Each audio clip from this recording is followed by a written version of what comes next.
One last time, I have to see this ground. It's beautiful now, as if nothing had happened here. Soon they will tear down the main house, and then nothing will be left. Nothing. Except what I remember. I grew up in the town nearby, where my father was the mayor, and where this house stood, waiting for me. It was built by Wilfred Butler. We had never seen him, and he never lived at home. Until the day before Christmas in 1950, he finally did come back. For the last time.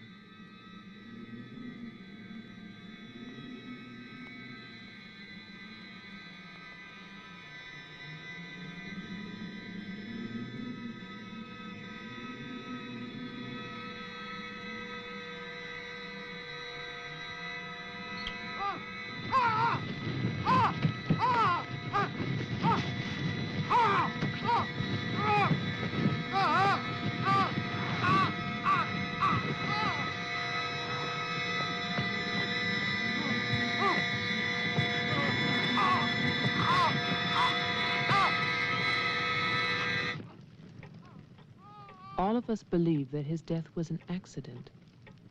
No one knew that another person had come to Butler House that Christmas.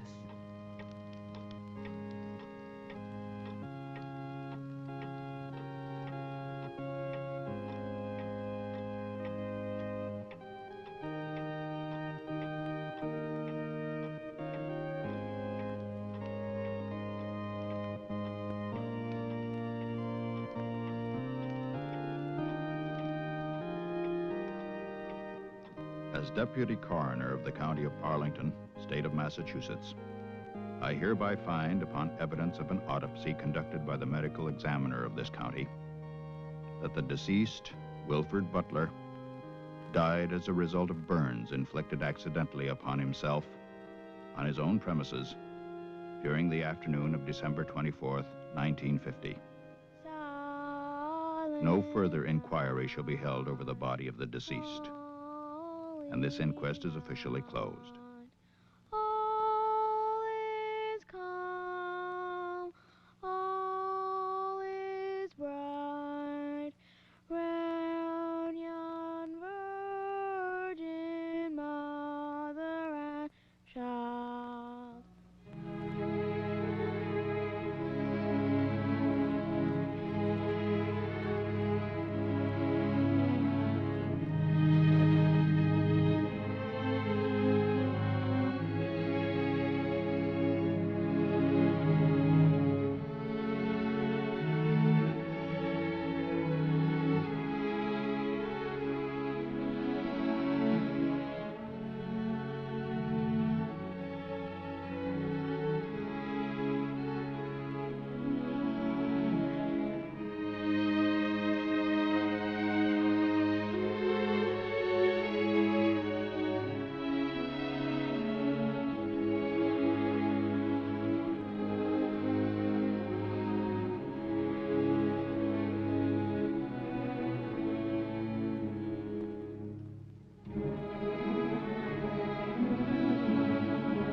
After the coroner's inquest, on New Year's Day, they buried Wilfred Butler.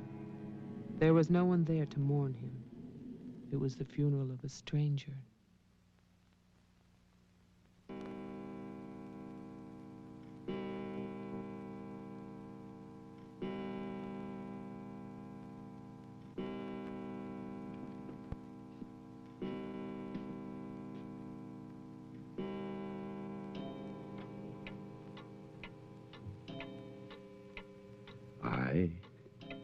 Wilfred Butler, being of sound mind and body,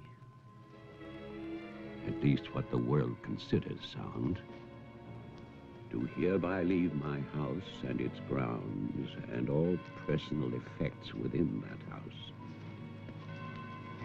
to my only surviving relation, my grandson, Geoffrey Butler.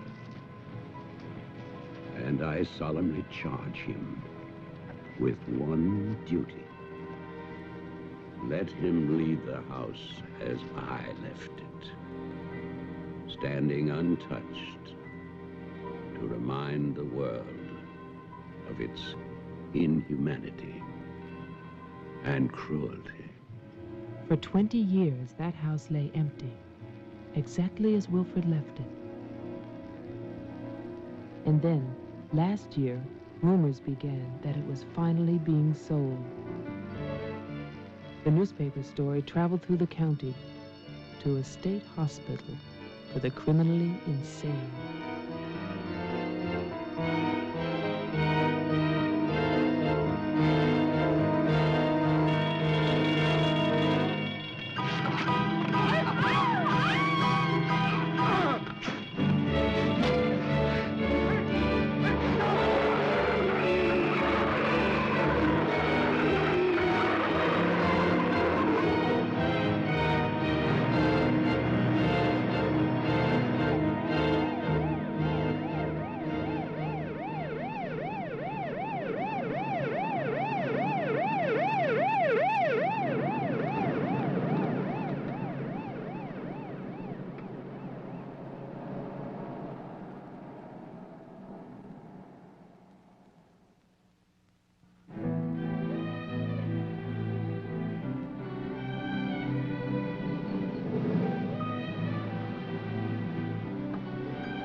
The man who came to sell the house had never seen it. He was a lawyer from the city, just doing a job and enjoying it.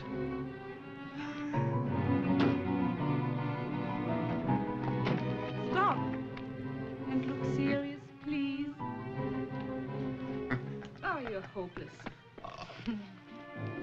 Oh, look. Hey, wait, where you going now? The mayor's gonna have a fit, kid. One more shot. Come on. Stay there. I want one together. And smile.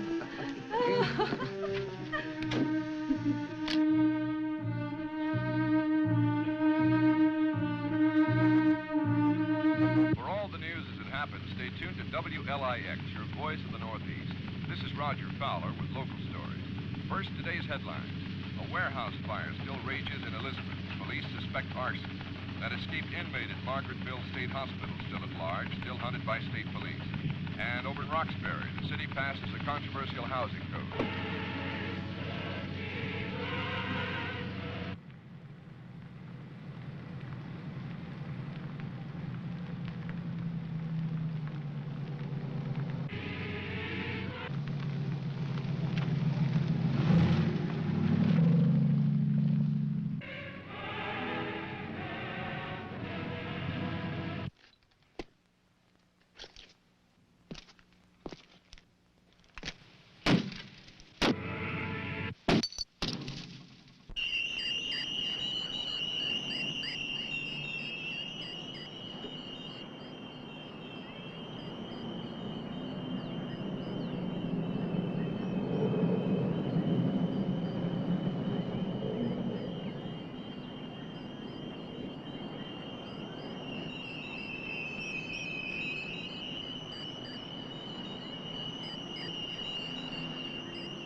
Well, didn't I tell you?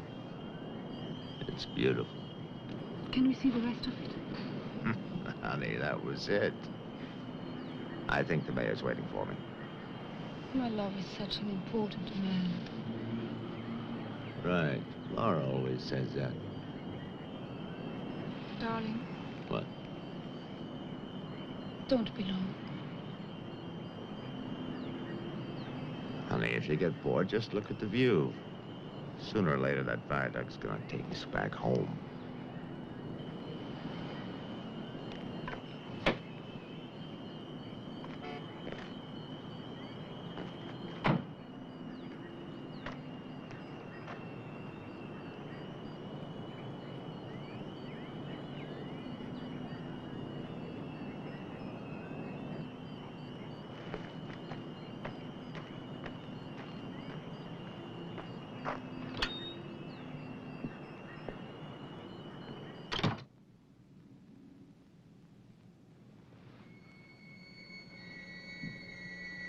Mr. Carter.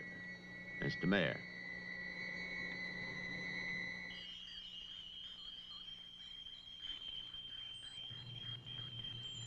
Let me introduce you. This is Charlie Toman, who publishes our weekly newspaper, The Patriot. Mr. Tolman. And this is Tess Howard. How do you do? She operates our switchboard. Oh, really? We call her the communications director. And this is Bill Mason, Mason. our sheriff.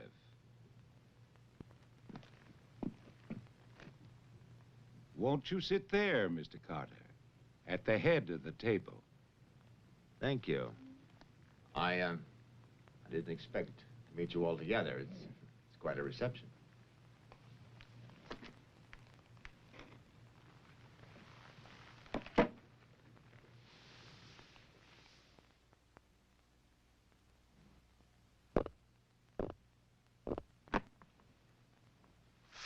All right, let's begin. As you know, I've been retained by Jeffrey Butler. The matter concerns the house that he inherited from his grandfather, Wilfred Butler. Go on, Mr. Carter. I believe that you offered to buy the house for my client. Offered. We begged him. We wrote letters and That's we... enough, Tess. Well, it's true. Trouble. There's always trouble. I can sympathize. I spent the last 20 years and more driving people away from there. Prowlers, burglars, kids, they're the worst. Chasing for nothing because of that will. That drivel about humanity. No, no, no. Inhumanity. What the hell is that, huh?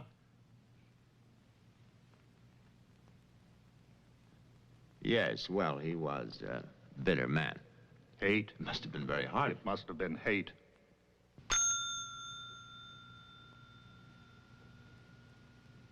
That man hated. Well, some people are like that.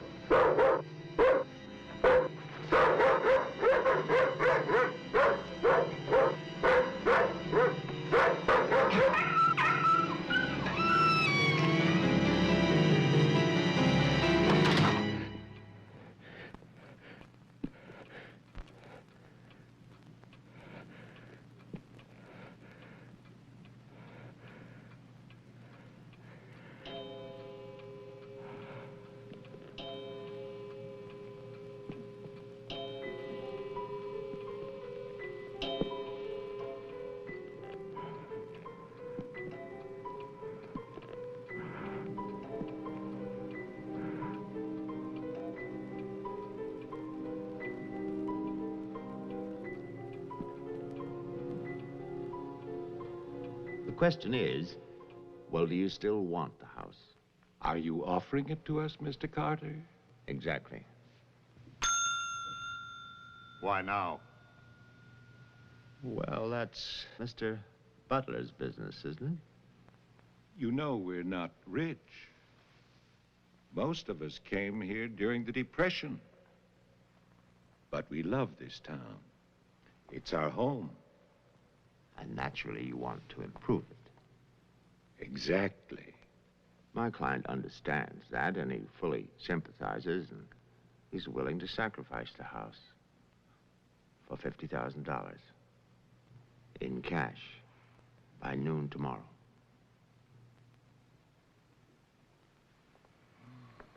That's an awful lot of cash. It's also an awfully good bargain. You could go to Wilton. You could go now to the bank. Am I clearly understood? All that cash. Perfect.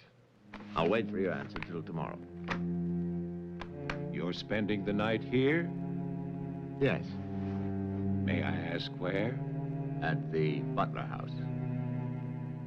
We could put you up at the motel as our guest. No, the house is fine. The Paradise Motel.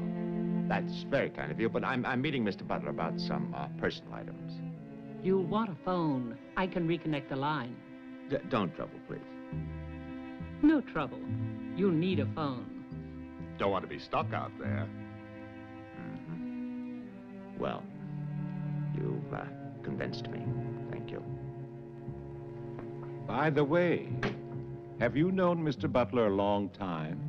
No, I've never met him. He called me and asked me if I'd handle this for him. I said yes. He had the key delivered to my office. Mr. Mayor, Sheriff, Mr. Tolman, Miss Howard, see you all tomorrow. In fact, I'm looking forward to it.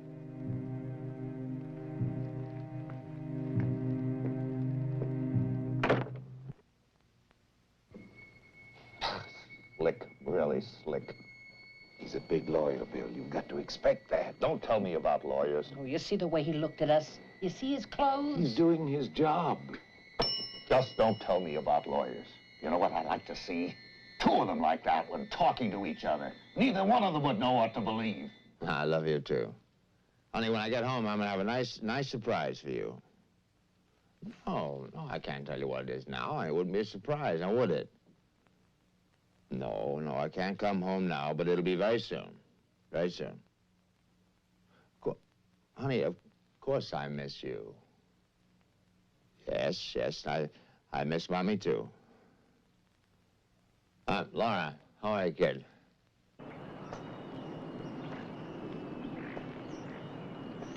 So I'll call tomorrow. No, I want to call. I want to talk to Jenny. Yeah, well, as a matter of fact, I'm having a fine time. Well, same to you, darling. What do you mean, hostile?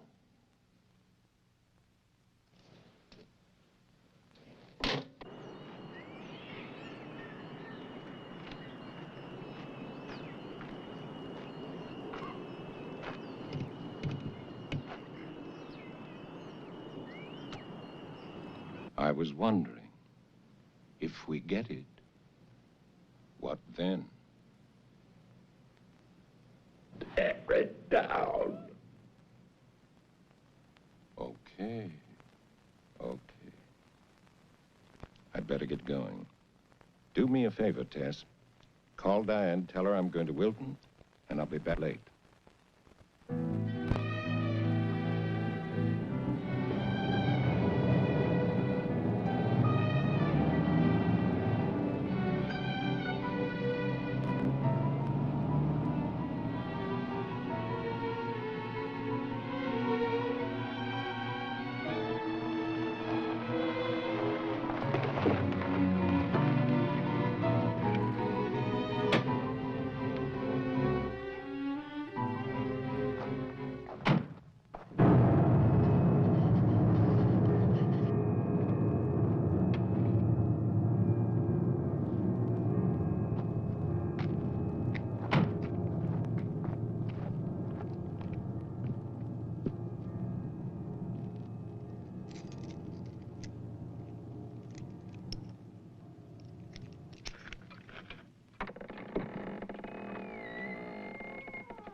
It's fantastic, isn't it? Yeah. Butler wasn't kidding. Nobody's lived here for years. That would be such a waste. It's his grandfather's monument. You know, There's a caretaker who keeps this place just the way he left it. What kind of monument is this? Well, that's the trouble. Nobody remembers anymore. That's what usually happens in America. I remember this. And he walks with me, and he talks with me, and he tells me I'm his own. And he walks with me, and he talks with me, and he tells me I am his own, and the joy he shares as he's married there. You're not serious. I used to hear that at funerals. At funerals? Yes. When I was a kid in Chipley, Georgia. There's also Chipley, Florida. But they have both been subsequently eradicated from the map. None other has ever known.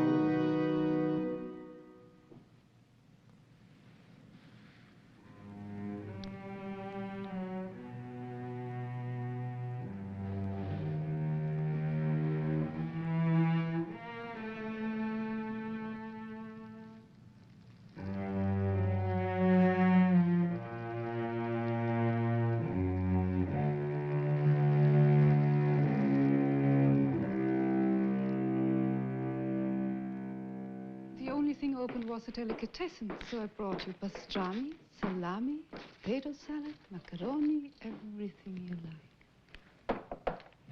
I'll have bologna and macaroni. No, some of that potato salad. Did you pick the wine, too?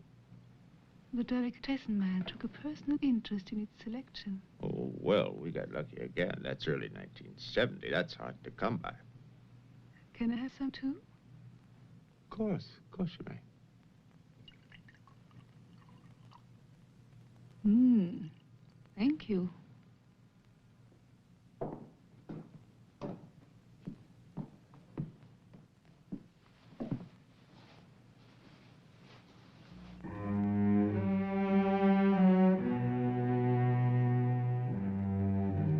It must have been wonderful. What? The people who lived here. They must have had a wonderful life. Well, I hope they did. Wilfred Butler must have believed in something. Believed? Look at that stone fireplace, parquet floor, the mahogany, this table. And you probably think this place is made of wood, right? Well... Wrong. You know what his grandson told me? Underneath that wood, there's 2 feet of stone. The foundation is 8 bricks wide. Now, someday they're going to come in here and they're going to tear this place down and they're going to build little tract houses all over this property on quarter-acre and half-acre lots. And that bulldozer's going to come up that hill toward this house. And it's going to get the surprise of its life. They built a kingdom out here. Only nobody's left. No? Butler has a grandson. No. He's probably like the rest of us, wants money. You know, he's asking $50,000 cash for this place, and if he only wait, he can get at least $250,000. But he won't take his time. So he'll get screwed.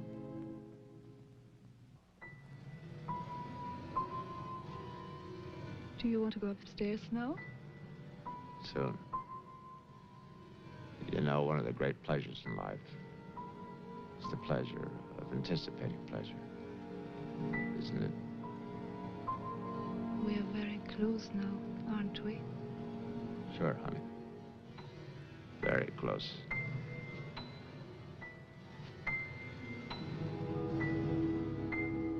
I don't see any beds yet. Well, keep looking, honey. Butler said the place was furnished.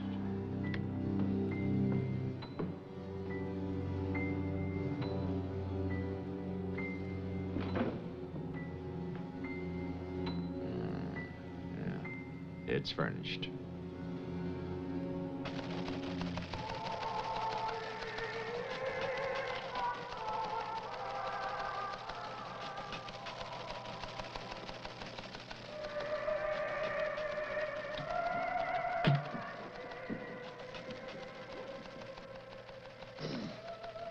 Anything doing? No, sir. But look at this. More football, huh? Look how they smeared that quarterback. Look at his arm. Got no time now. Go test. How about that telephone up at the Butler house? Is it working? Well, try it now. I'll wait.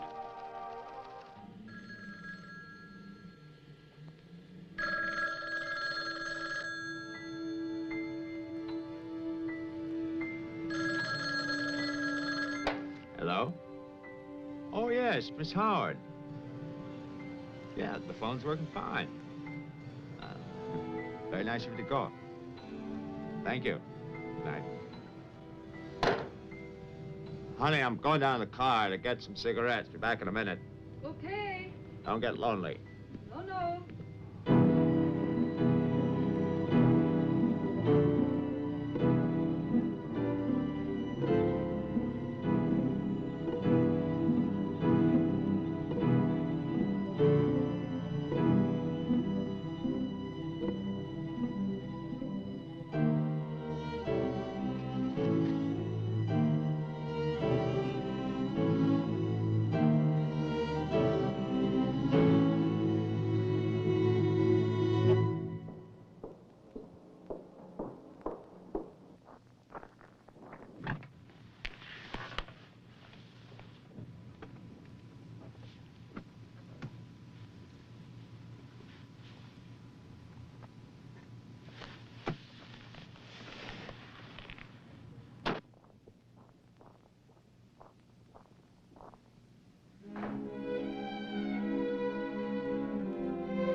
Did you get your cigarettes? Yes, I did.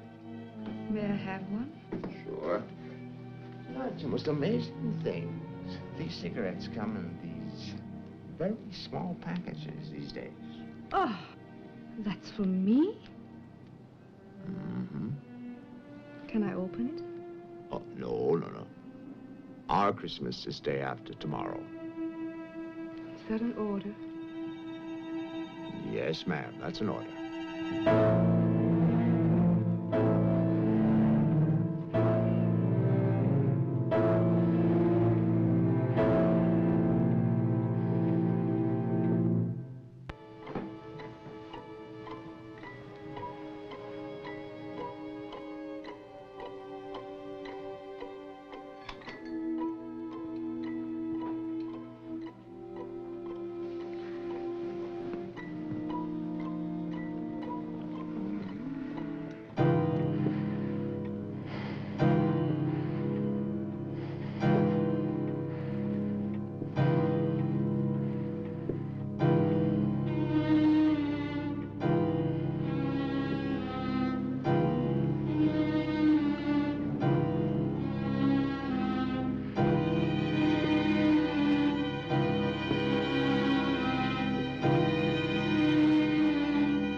Mason. Bill, someone's calling from Butler House.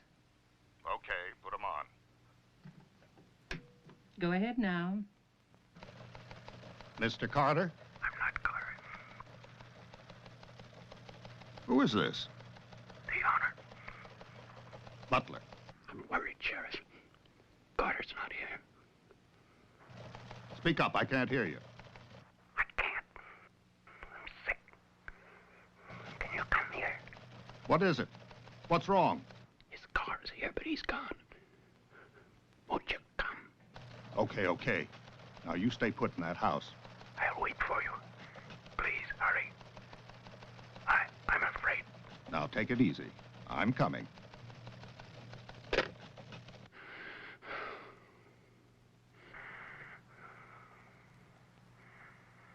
Mr. Butler, are you done? Tess, I have come back. What's that? Tess, I want to see you again. Hello? Who is this? You know me, Tess. It's Mary Ann. Tell the mayor. Tell them all. I'm waiting in my father's house. Tess, it's so lonesome here. Don't be long. Hello? Hello? Hello?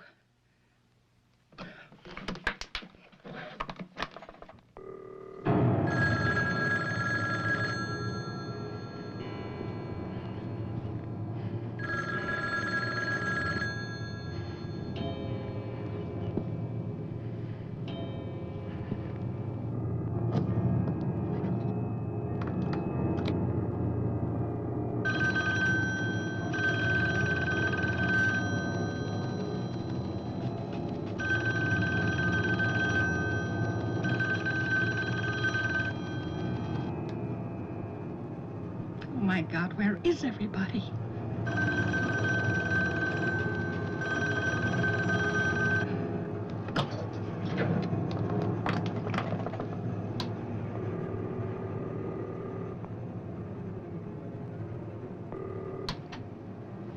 Hello?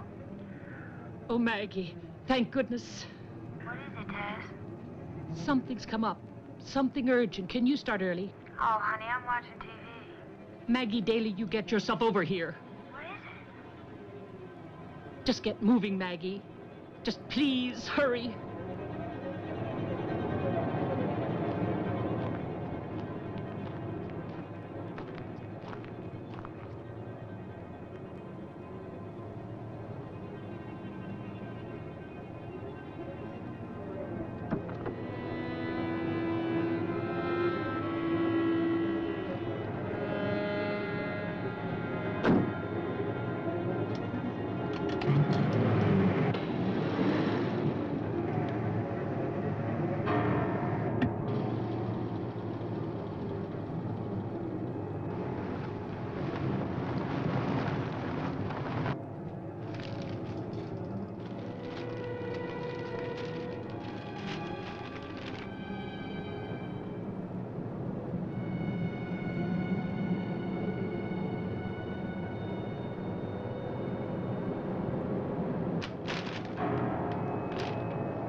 Come in.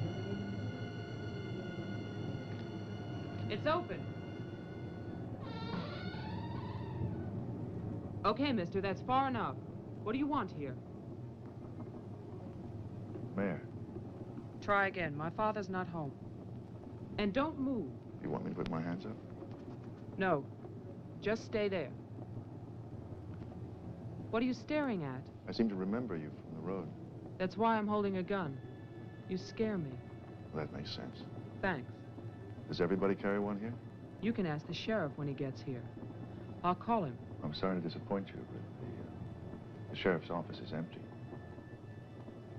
How do you know? I was just there. Who are you?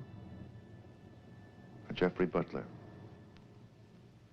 Oh, you're the one who's selling the house. Yes. Have you any ID? Come on. Don't laugh at me. I want your ID. Some maniac escaped from Margaretville.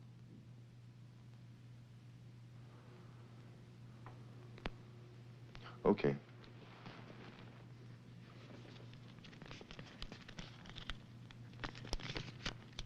Put it on the table.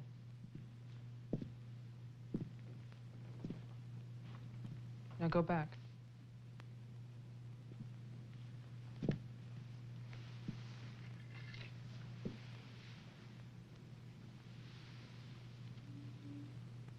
California license. Lucky you. Would you like to see my maniac card from the asylum? They give you one when you escape.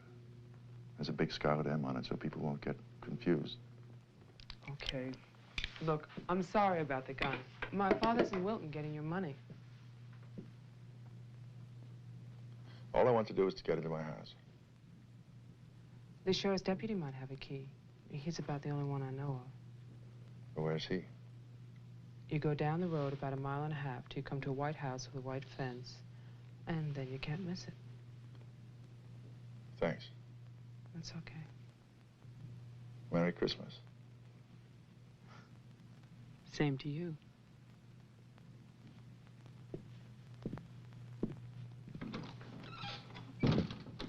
If I don't call back in an hour... What? Call the mayor or Mr. Tone and nobody else. Promise me you'll do that. Well, sure. Mark it down, honey, so you'll have it. Sheriff to 301. I'm heading west on Route 5 to Butler House. You'll hear from me.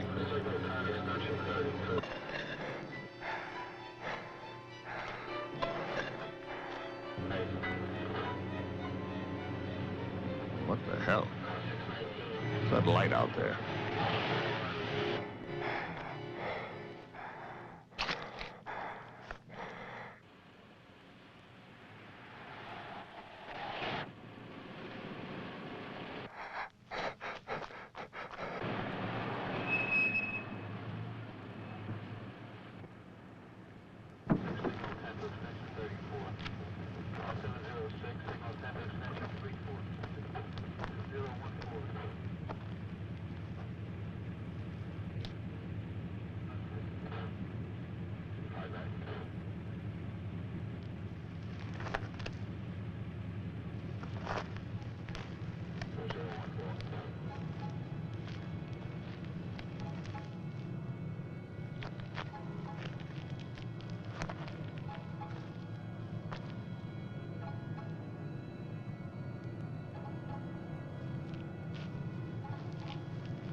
Hi.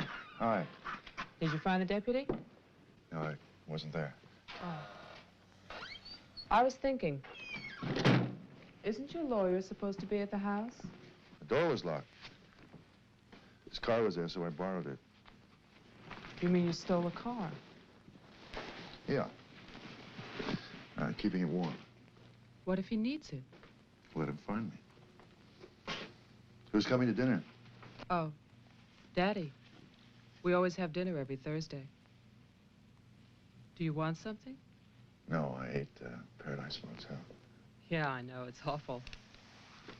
What about a drink? Yeah. It's cheap bourbon, but that's a big favorite around here. Do you want ice? No, straight. You look tired. I am tired. Well, here's to a fast dollar. Cheers.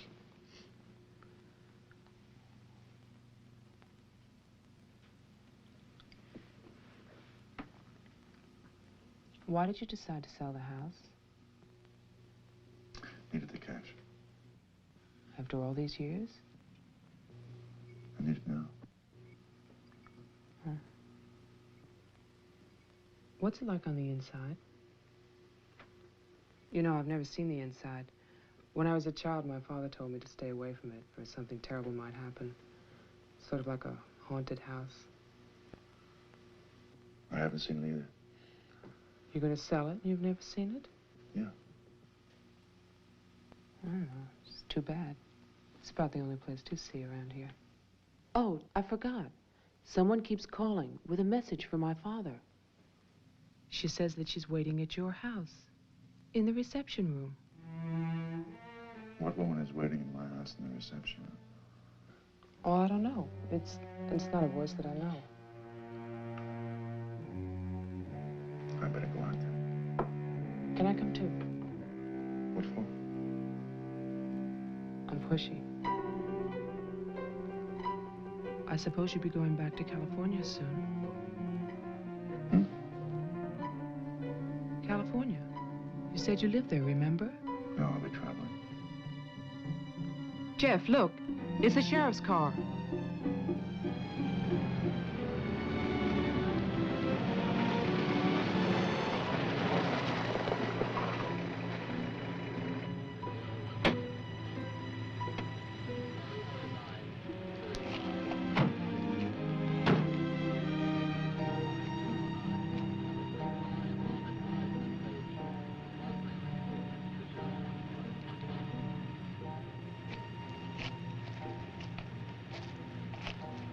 There's a light. Look at that tombstone. Pretty cheerful.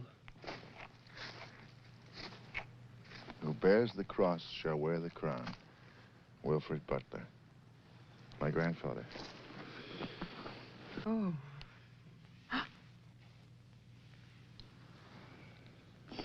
Someone left their sunglasses in the snow. They're the sheriff's. My lawyer's missing. So is the sheriff. You get strange phone calls. And now someone's fascinated by my grandfather's grave. Let's get out of here. You still want to go to my house? Yes. But I don't want to go alone. Listen. I'm not nervous. Well, of course you're not.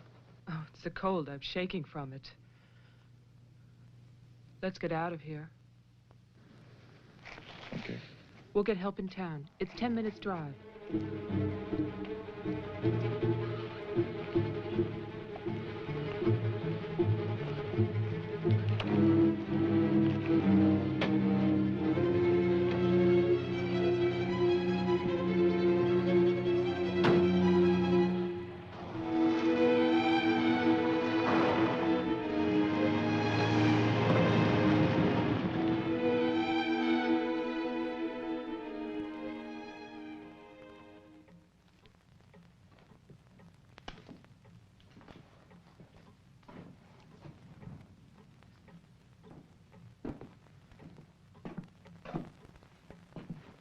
Night, Mr. Toman. Have a nice holiday.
Deputy's not here, but Tolman is.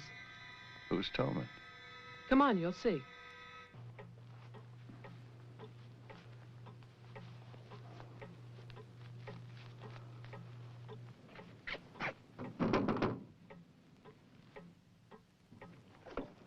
Mr. Tolman, wait. No, please, I have to talk to you. I'm sorry. This is Jeffrey Butler. He's the one who's selling the house.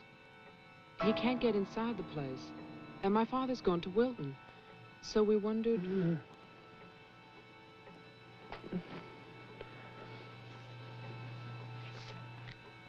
Anything wrong? He'll tell us. Tess has gone to his house. Why would she go there? I don't know. Anyway, she won't get in. You say it's locked. He says she hates the place. Would you like to drive there? Diana could stay here, lock herself in. I need a key.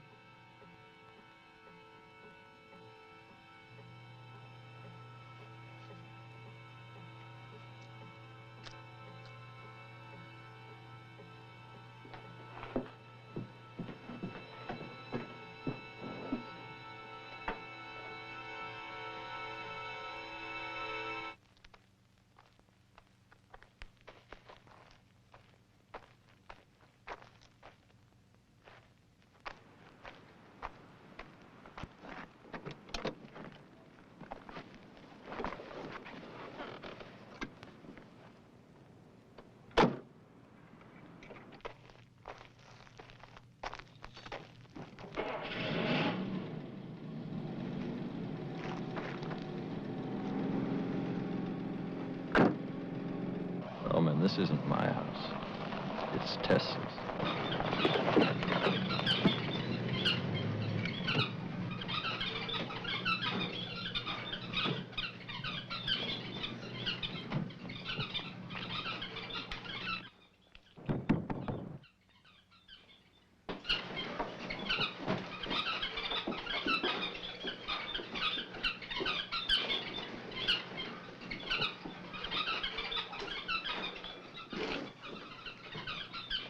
Well, Tess isn't here.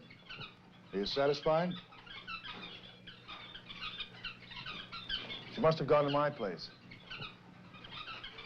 Well, why wouldn't she go there? She hates it. Maybe she went to see the woman who's there. Someone called the mayor's house before. Said she'd be waiting.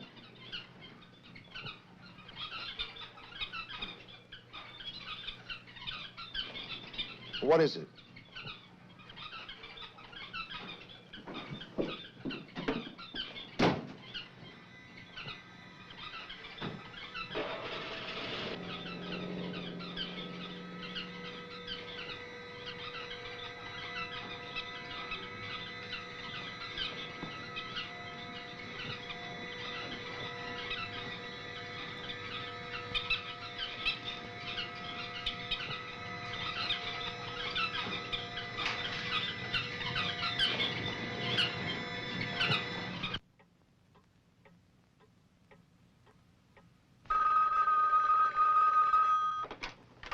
Hello, Jeff?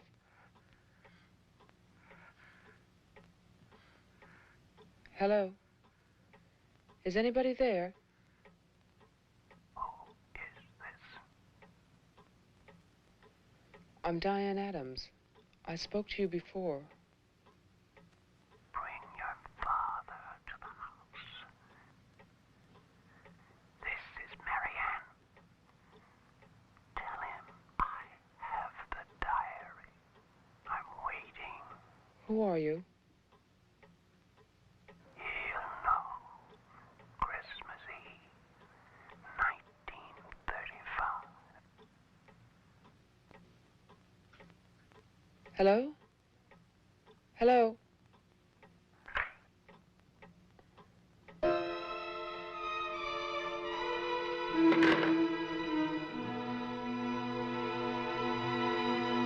Statewide, 704, C Charlie. 704, signal 10. 704, C Charlie.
Sheriff, I saw your car.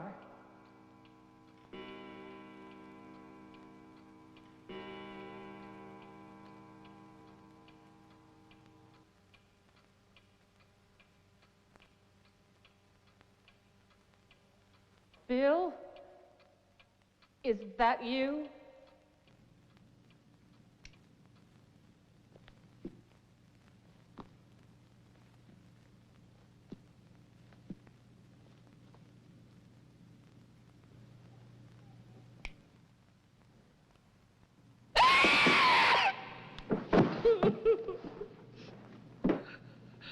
Tess, you can't see me, but I can see you. Oh, yes, I remember that face. You're older now, and fat, but still Tess. And you're frightened, aren't you? Don't be afraid. I want to help you. Take my hand. Take it, Tess.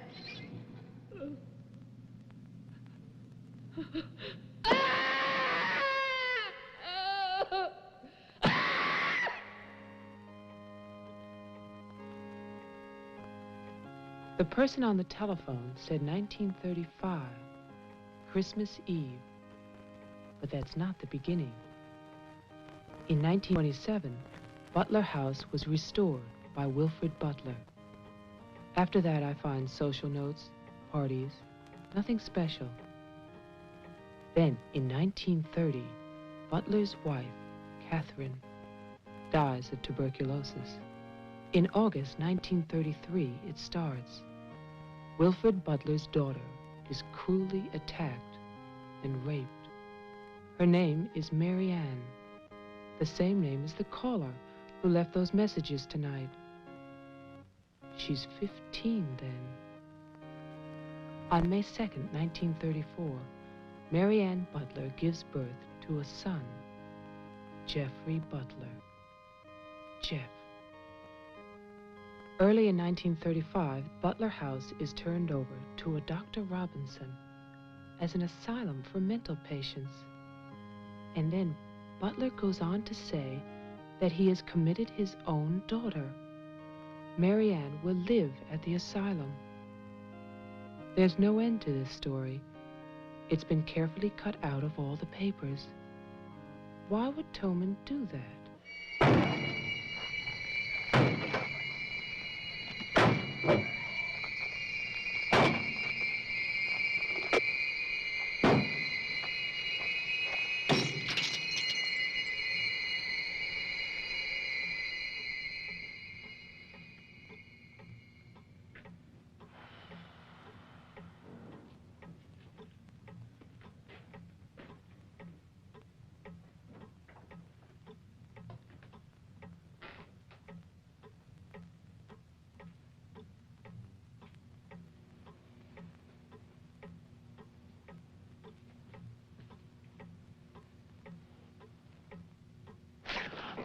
scared me.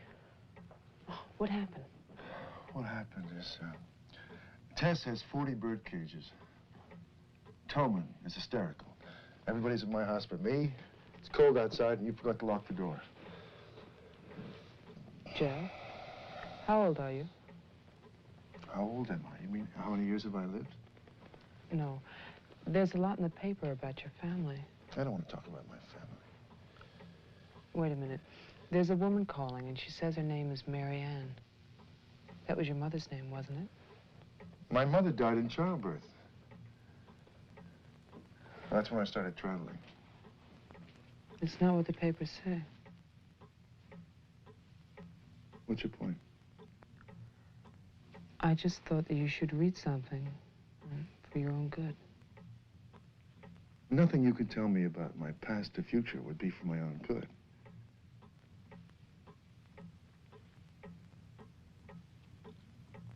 Where is the paper? It's on the table.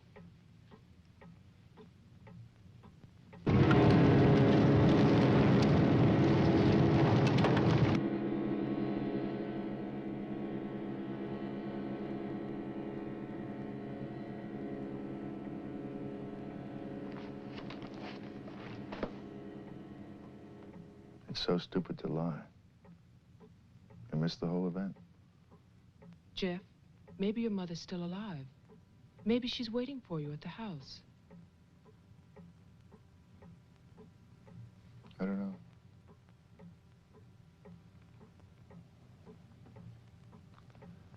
Come on. No more side trips. Let's go out there.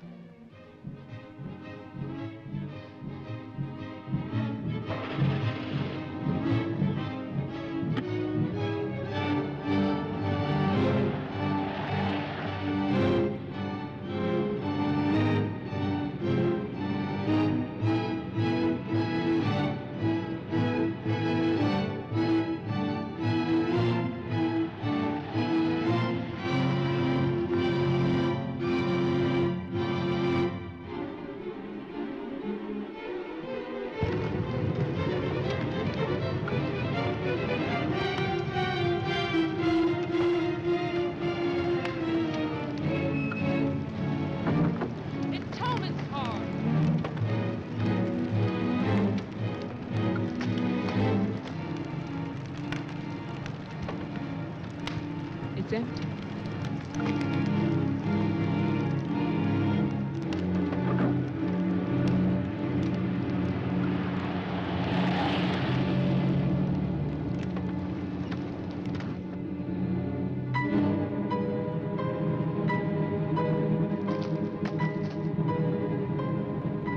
Jeff, look!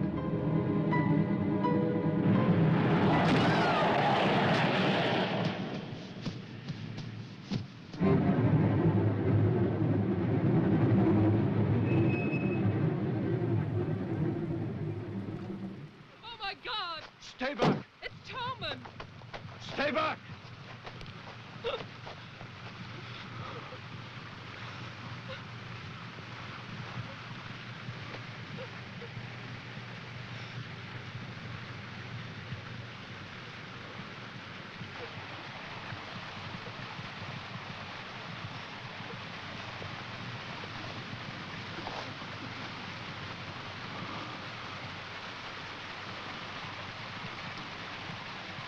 He's dead.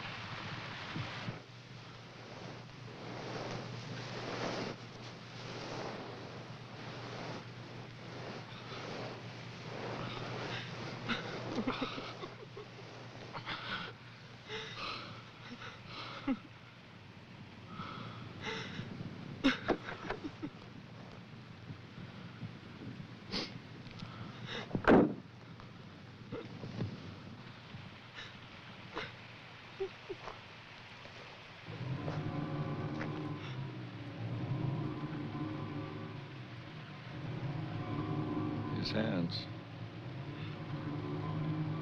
Somebody cut off his hands. You killed him.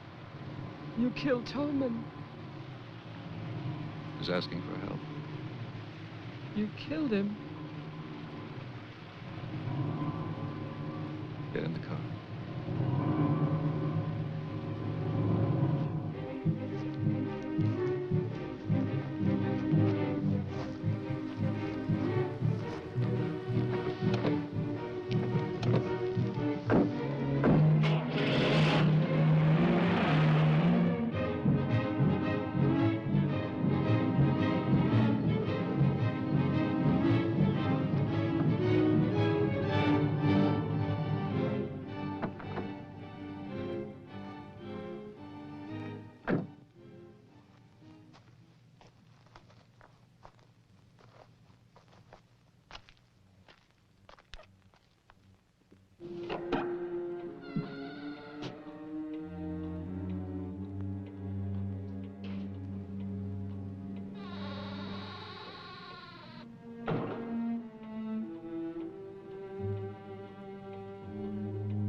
The keys. He took them.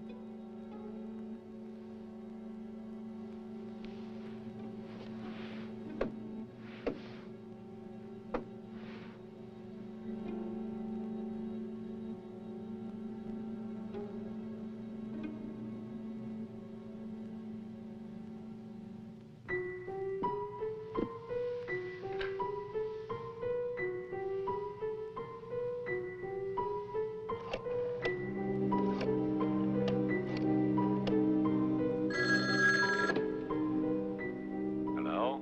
Hello, Mr. Mayor. Yes, what? This is Marianne Butler. I'm calling from my house. Won't you come over here, Mr. Mayor? We're having a reunion. Everyone's here, even your daughter.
I write this knowing that no one shall ever see it.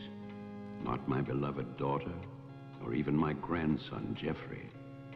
I write for myself in the hope of forgiveness, if that is still possible. And I write for you, Marianne, whose youth and innocence I have destroyed. By 1935, the doctors had treated my daughter for a year. I had believed they could cure her.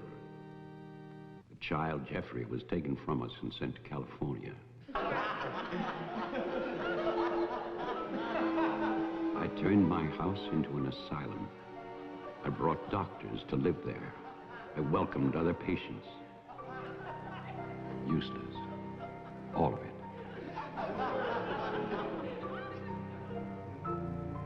I remembered what she had been. There was never a lovelier, happier child.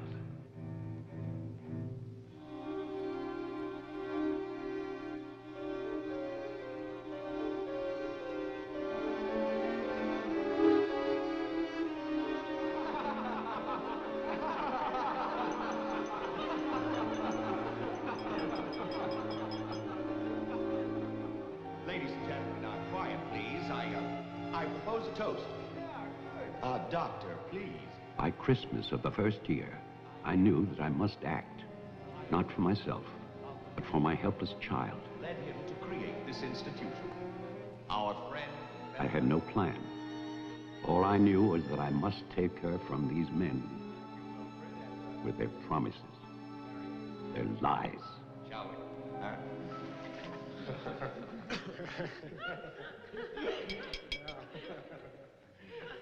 For he's a jolly good fellow, for he's a jolly good fellow, for he's a jolly good fellow, which nobody can deny, which nobody can deny, which nobody can deny, for he's a jolly good fellow, which nobody can deny.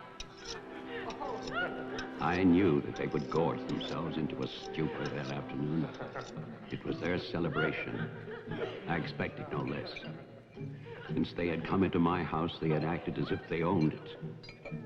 They had behaved like poor relations, half guilty, but finally unable to control their appetites.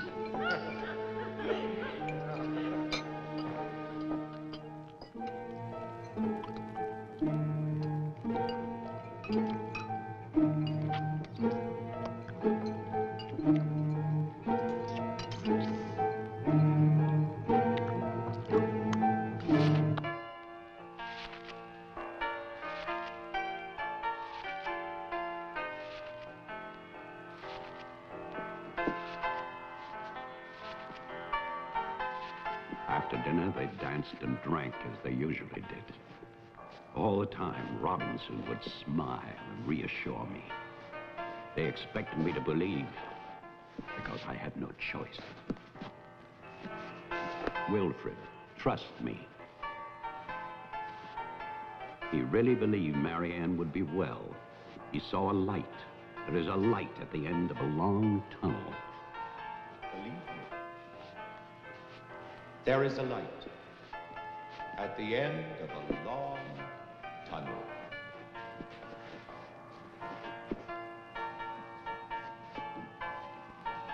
Stay here, Doctor. I'll get more champagne. He was ready. I knew it. Drunk and fat and full of his own importance. I left then.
My cruelty to Marianne was inhuman. I know that. I had loved her. I had fathered our child, Jeffrey. I had brought her to this.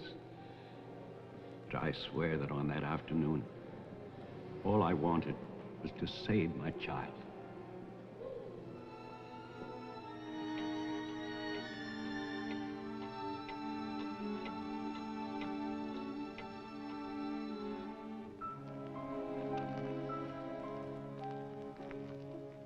My hope was to get her away from that house. But also, I wanted to set free those other wretches who had so long been abused by the doctors.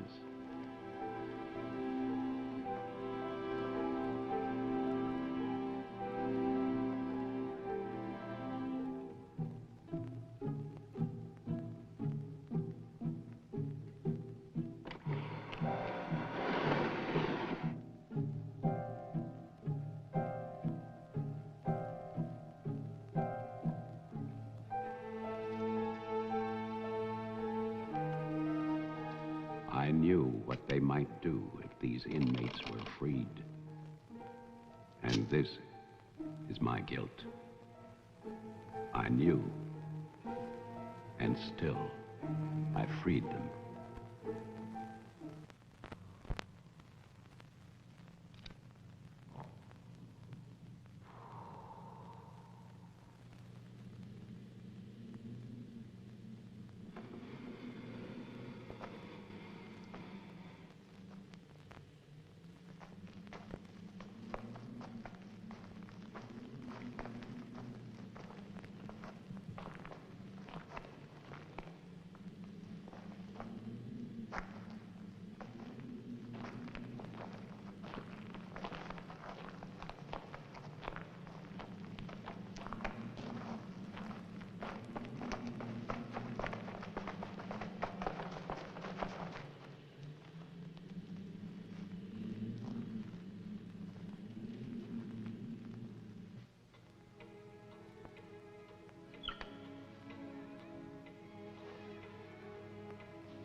After the inmates started for the house, I went to get our car to take Marianne away.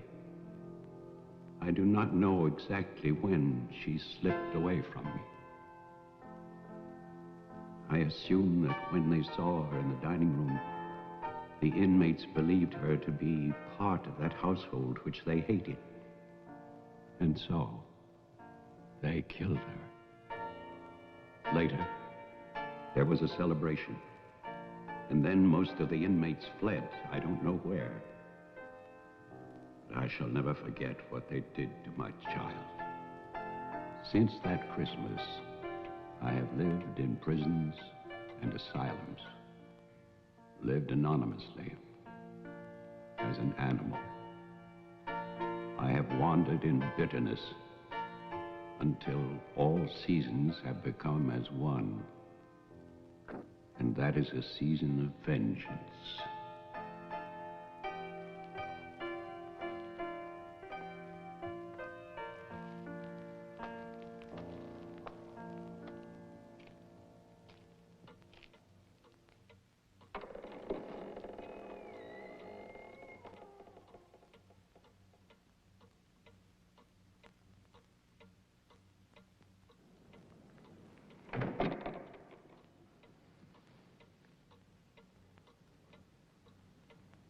Jeff.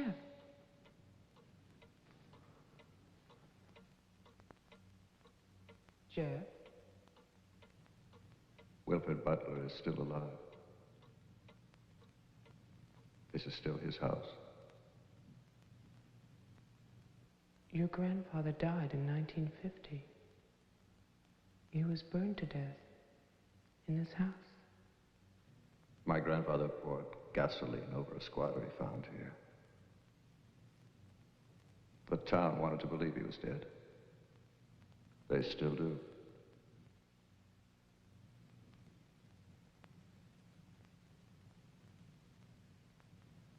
This house was an asylum.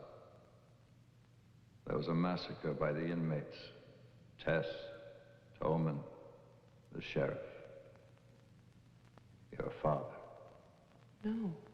All inmates. They killed my mother in this room.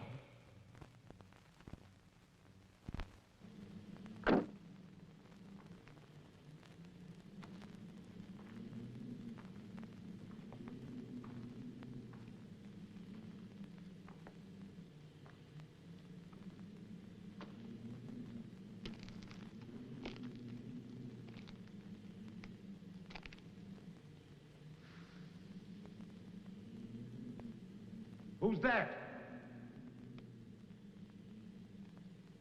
Who's there?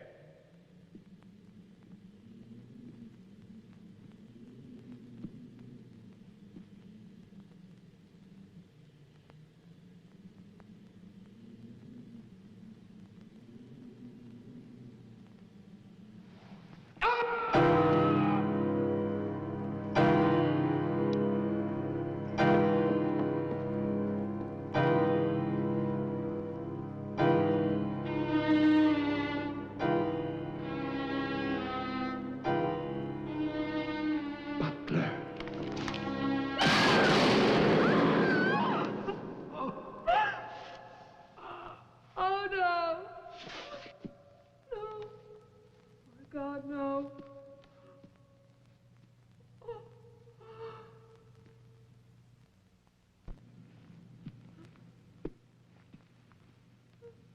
Daddy? Daddy?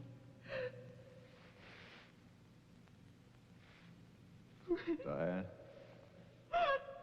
Jeff? Jeff? No. No. Jeff, why? Why? Marianne.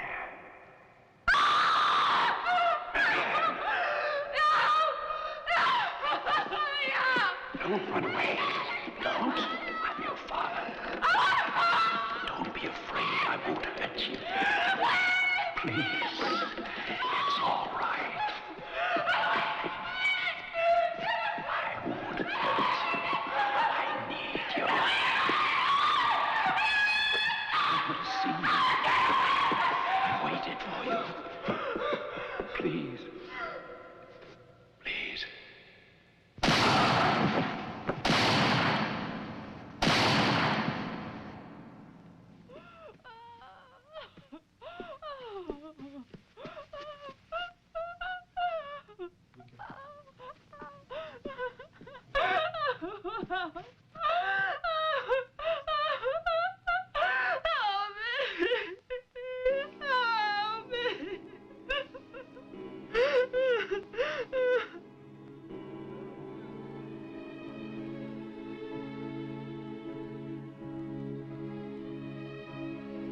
I spent that night weeping. By morning, there were no more tears.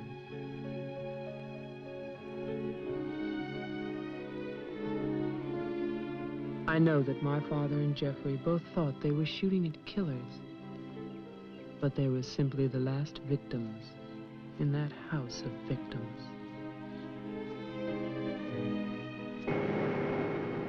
And now, a year later, they will tear down Wilfred Butler's monument. But they can never destroy my memories of what happened here.